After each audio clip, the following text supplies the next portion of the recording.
Class 9, welcome back to your online class.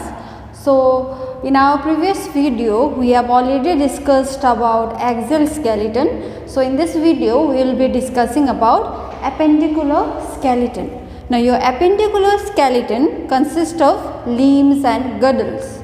Okay. Now, as we know that human have two pairs of limbs, right? The forelimbs and hind limbs. Your forelimbs are your hands and the hind limbs are your legs. Okay. So, let us go through the bones which are present in forelimbs and the bones which are present in hind limbs. Okay. Now, your forelimbs consist of the upper part, the bone present in the upper part of upper arm of a forelimb is known as humerus. So, you have one long humerus. Okay. And on the lower arm, you have two bones, radius and ulna. The radius is the bone which is projecting towards the thumb region, and the one on the other side you have ulna. Okay. Now, in your wrist is made up of 8 bones. Wrist bones, it is referred to as wrist bones, or also it is referred to as carpals. Okay. Now, in your palm region also you have bones. Those bones are known as metacarpals, and you have 5 bones on the palm regions. Okay. Now, bones present in your fingers are referred to as phalanges. In total, you have about 14 small bones which makes up the fingers. Okay.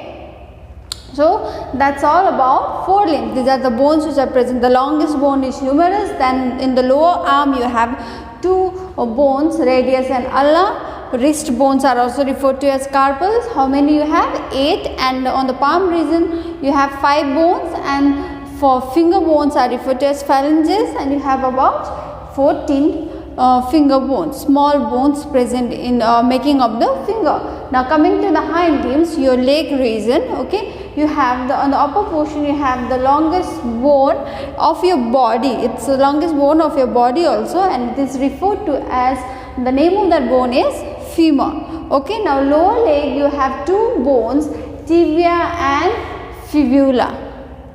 Okay. Now, tibia is the inner bone and the fibula is the outer projecting bone.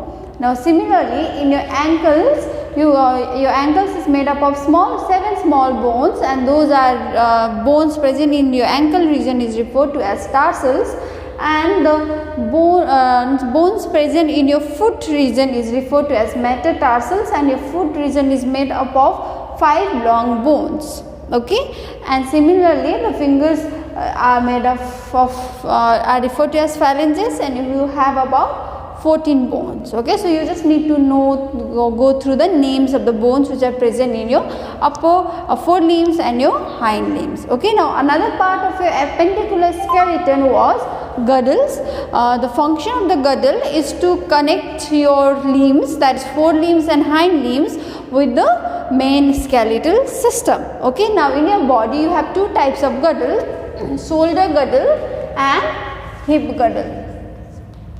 Okay. Now, first let us know the name of the different bones present in the shoulder girdle. Okay. This now, so your shoulder girdle is made up of 2 flat triangular bones. Now, those are referred to as scapula or shoulder blade. Okay. Now, this is present on the dorsal side of your upper ribs, on both the vertebral side of the vertebral column.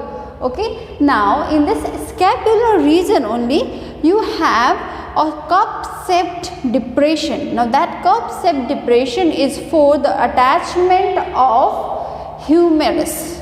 Okay. The humerus attaches to that cup-shaped region. Okay. Now, in your shoulder blade on the upper region, you have one more bone referred to as clavicle, or also referred to as collarbone. Okay. Now, another end of this collarbone is attached to the sternum, which is present in the rib region. Okay. Now, next coming to the hip girdle. Now, your hip girdle is made up of the 3 main bones. Those are ischium, ilium and sacrum. Okay, and on inside of your hip bones, okay, you have a similar depression referred to as acetabulum. In this cup shaped depression is for attachment of your femur. The head of the femur is attached to the hip girdle with the help of this acetabulum. The function of the hip girdle is not just to give a shape to the body, but it also protects our abdominal organs. Okay, now that's all about your appendicular skeleton. You just have to go through the different names, types of different bones. Okay, next class we will be discussing about joints. Okay, I guess you all know what is joints, right? Joints, it's a place where two bones meet. So we will be discussing about the different types of joints. Okay, movable and immovable joints in detail. Thank you.